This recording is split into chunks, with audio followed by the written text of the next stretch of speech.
président de la Confédération marocaine générale des entreprises au Maroc,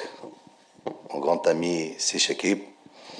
Monsieur le président de la Confédération espagnole des organisations entrepreneuriales,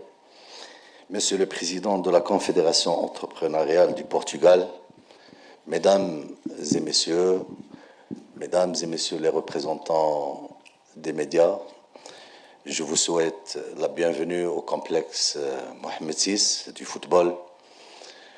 que vous aurez l'occasion de visiter après la fin de ces travaux.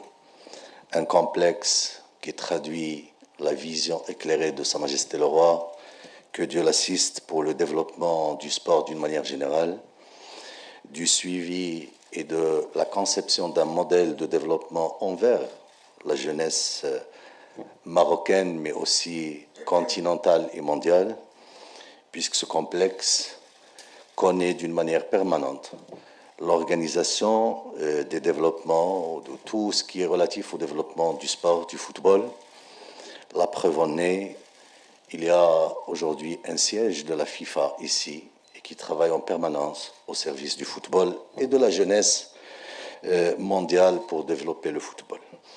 C'est une vision globale de développement menée par Sa Majesté depuis plus de 2 décennies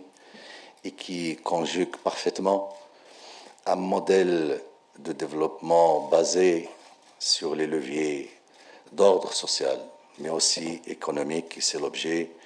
qui nous intéresse toutes et tous aujourd'hui. Ce modèle, évidemment, s'est développé. Il a dégagé de la valeur intrinsèque durant tout ce temps pour introduire le Maroc, notre pays, en émergence une bonne fois pour toutes. Et le football et le sport est un levier de ce puzzle, de ce mixte divers et complexe. Je ne peux pas commencer cette cérémonie ou ces travaux sans parler, sans féliciter Sa Majesté le Roi, que Dieu l'assiste, le peuple marocain, les entreprises marocaines, toutes les personnes qui ont participé de près ou de loin à l'organisation d'une CAN, d'une Coupe d'Afrique des Nations. On a terminé depuis à peu près 3 semaines dans des conditions exceptionnelles qui traduisent le niveau d'évolution, de développement de notre pays, des capacités de nos entreprises. Tout a été fait, construit, organisé par les entreprises marocaines, par les cadres marocains, et c'est une occasion pour les citer et les féliciter encore une fois. Et ça traduit évidemment cette évolution et cette dynamique que connaît le royaume dans tous les niveaux. C'est une Coupe d'Afrique des Nations qui a confirmé l'implication du royaume dans un processus de développement organisationnel exceptionnel et qui évidemment a constitué une étape dans un processus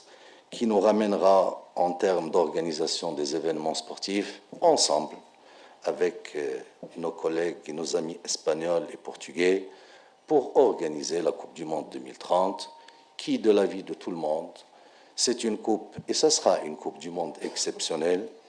Le football va fêter son centenaire, puisque la première Coupe du Monde a été organisée en 1930. C'est une coupe qui, pour la première fois, sera organisée entre 2 continents, africains et européens, mais aussi par 3 pays. Ces 3 pays, et qui, au-delà de la proximité géographique, qui permettra à cette Coupe du Monde d'être exceptionnelle sur tous les niveaux, il y a quand même des siècles de civilisation commune et de construction et de complémentarité civilisationnelle,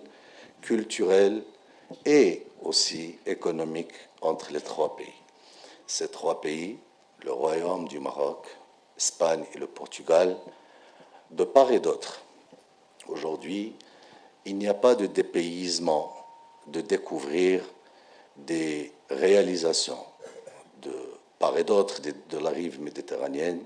qui confirme cette histoire commune, ce travail et cette construction faite dans la complémentarité, plutôt dans une fusion entre les populations à travers l'histoire. Ce qui nous donne aujourd'hui l'opportunité de réfléchir le présent et le futur avec un vécu historique riche, diversifié, multidimensionnel et qui nous permet effectivement de concevoir cette complémentarité du présent et du futur dans une ligne de conduite et dans une trajectoire qui a toutes les garanties de réussite et tous les atouts du progrès. La Coupe du Monde 2030 nous interpelle et plusieurs parmi vous connaissent les détails. C'est l'événement footballistique et sportif le plus important qui interpelle la mobilisation des millions de personnes, qu'ils soient spectateurs ou fans, donc des équipes nationales qui vont participer à cette Coupe du Monde. C'est une organisation qui va de la mobilité avec sa gestion logistique, mais aussi sécuritaire. C'est une organisation qui nécessite, entre autres, la mise autour de la table et de réfléchir d'une manière continue et complémentaire à la réussite de cet événement. Le Royaume du Maroc a entrepris plusieurs projets, dont pas mal d'entreprises espagnoles et portugaises sont des partenaires, et je suppose que le mouvement inverse est de réalité et de mise. L'objectif aujourd'hui est de chercher, à relever les défis imposés par le futur qu'on connaît, par le présent avec ses aléas. Tout le monde sait qu'on est dans un monde qui connaît beaucoup d'aléas, beaucoup de perturbations géopolitiques, impactant l'économie, impactant les prévisions, et c'est un défi qui interpelle notre intelligence collective. Les projets sont multiples, les opportunités sont énormes, et ce qui est beau dans une organisation d'un événement du genre, c'est que l'entreprise est le centre de la réussite de ce genre de compétition. La capacité, l'implication de l'entreprise, quelle que soit sa taille, de la petite entreprise jusqu'à la plus grande qui réalise les grands stades, et de la petite qui gère le ticketing et la sécurité d'entrée, sont interpellés à s'impliquer d'une manière intelligente, définitive et complète pour la réussite de ce genre d'événement. Évidemment, l'organisation commune de la Coupe du Monde nous donne l'opportunité de mettre sur la table tous les atouts dont on dispose au niveau des 3 pays, des 2 continents aussi, mais ça nous pose effectivement de régler plusieurs détails de complémentarité pour réussir cette fluidité et cette détermination entre